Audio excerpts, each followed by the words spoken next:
তো hello everyone, good morning সবাইকে। So কেমন আছো তোমরা সবাই? প্র্যাকটিস ব্লগে তোমাদের অনেক অনেক অনেক ওয়েলকাম, অনেক ভালোবাসা। So good morning. অ্যান্ড এখন বাজে মোটামুটি 8টা, এখন 8টা বাজেনি, তো বাজতে চলেছে 8:45 বাজছে। তো আমরা ঘুম থেকে উঠেছি মোটামুটি 5:30 থেকে 5:30। তো যাই হোক, চলো, অনেকক্ষণ বিছানার মধ্যে ল্যাপটপের মধ্যে পড়েছিলাম আমরা মা মেয়েতে। আর এখন দরজাটাও খোলা হয়নি, দরজাটা খুলে লাকিকে বের করেছি। আর এবার আমাদের বেরোনোর পালা। তো চলো, প্রাপ্তি উঠে যাও, উঠে যাও, উঠে যাও। তারপরে তো বিছানাপত্র উঠানো কাটানো আছে, অনেকই কাজ আছে। চলো টুকটুক করে আস্তে আস্তে করতে থাকি, তোমাদের সাথেও শেয়ার করতে থাকি। চলো চলো চলো, good morning, good morning, good morning. ও বলো গুড মর্নিং, গুড মর্নিং।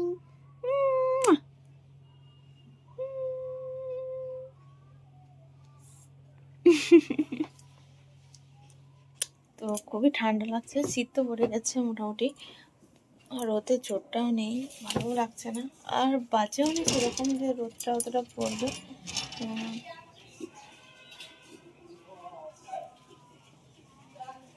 জানলাগুলো খুলে দিই, যদি একটু রোদ ঢোকে তো খুব ভালো হবে। আর এই আজ মোটামুটি 8-10 দিন 15 দিন হয়ে গেল, তার বেশি হবে, যে আমার রুমের লাইটটা হয়ে গেছে খারাপ, কিন্তু এখনও অবধি একটা লাইট নিয়ে আসা হয়নি।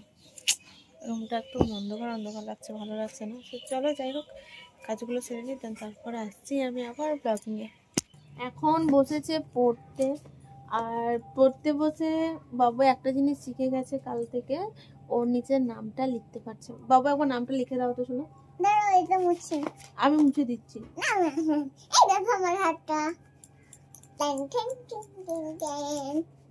এই ছোট ক্লিপটা নেওয়ার জন্য ভিডিওটা আমি স্টার্টিং করেছি, কারণ ও পড়ার সময়তে ফোনটা অতটা, মানে ফোনটা আমি রাখি না। তো যাই হোক, চলো চলো লিখো লিখো। এই তো প্রাপ্তি লিখো, এখানে প্রাপ্তি লিখো, পি, তারপর আর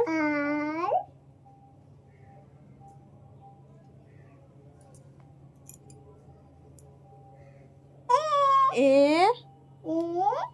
তারপর পি আর এ, পিয়া হবে, আবার পি হবে। পি লেখো, পি লেখো,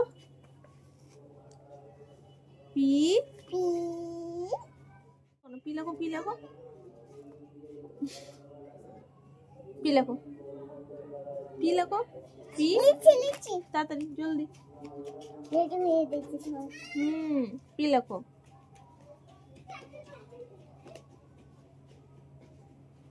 এটা আর হয়ে যাচ্ছে, পি লেখো, পিটা লেখো, এইটা পি, এইটা পি লেখো, P R A P, T I লেখ, হ্যাঁ টি আই লেখ, টি লেখ, টি লেখ,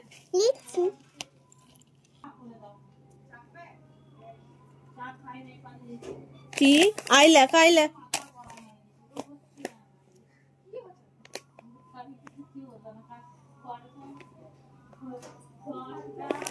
আরো ভালো লিখতে পারো তুমি, এটা কিন্তু একদমই ভালো হলো না। এখানেও দেখতেই পাচ্ছ সেজেগুজে বসে আছি, যাবো একটু মাকে দেখতে, যেহেতু মায়ের শরীরটা খুব একটা ভালো ছিল না, শরীর খারাপ তো লেগেই আছে। তো এখানে রেডি হয়ে আমি বসে আছি, কিন্তু আমার বরেরও পাত্তা নেই, আমার মেয়েরও পাত্তা নেই। মেয়েও রেডি হয়ে গেছে, কিন্তু আমার বর করছে এখন স্নান ধান, আর আমি এখানে রেডি হয়ে চুপ করে বসে আছি জিন্স আর টপ পরে। সো ফাইনালি মাদের বাড়ি এসেছিলাম, সেরকম তো গল্প গুজব কিচ্ছু হলো না। তোমাদেরকে কোনো একদিন এই বাড়িটা ঘুরে দেখাবো, খুবই একটা সুন্দর জায়গা, কটেজের মতো। তো আমি ঘুম থেকে উঠে রেডি হয়ে বেরিয়ে যাব বাড়ি, কারণ মানে ভালো লাগছে না, আর মেয়ে এদিকে ঘুমাচ্ছে। কারণ সত্যি কথা বলতে আমার শ্বশুরবাড়ি বেস্ট, আমার বাড়ি শ্বশুরবাড়ি বেস্ট, তো ওখান ছেড়ে আমার কোথাও যেতে ইচ্ছে করে না। সকালে আর এখন বাড়ি এলাম, সারাদিন কিছু তোমাদের সাথে শেয়ার করতে পারিনি, একটু ব্যস্ত ছিলাম ফুচকা খেতে। তো চলো আগে ওর জন্য ফুচকাটা নিয়ে আসি।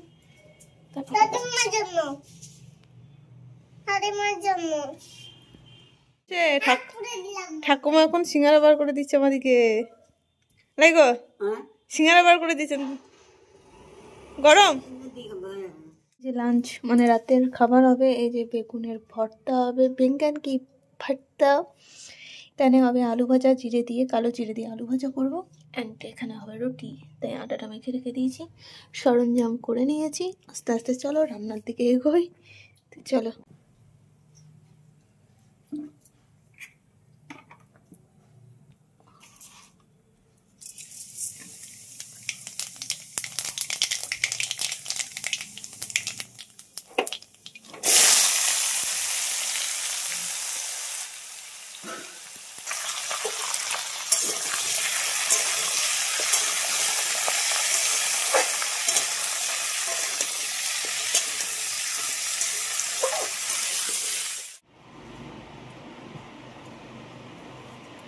তো অনেকদিন পর একটা মেকআপে শ্যুট করছিলাম, সো দেখতেই পাচ্ছ লুকটা কেমন লাগছে অবশ্যই জানাবো। যদিও ভিডিও আপলোড দেবো অ্যান্ড ফটো আপলোড দেবো। তো এখন কালার আছে 9:30 বাজছে। তো চলো, রান্না বান্না তো কমপ্লিট করে নিয়েছি, দেন এখন যাবো উপর, বড় চলে গেছে। কেমন লাগছে অবশ্যই কমেন্টে জানিয়ে দাও। চলো, এই দেখো। তো চলো টাটা সবাইকে, good night, happy night dreams. চলো টাটা।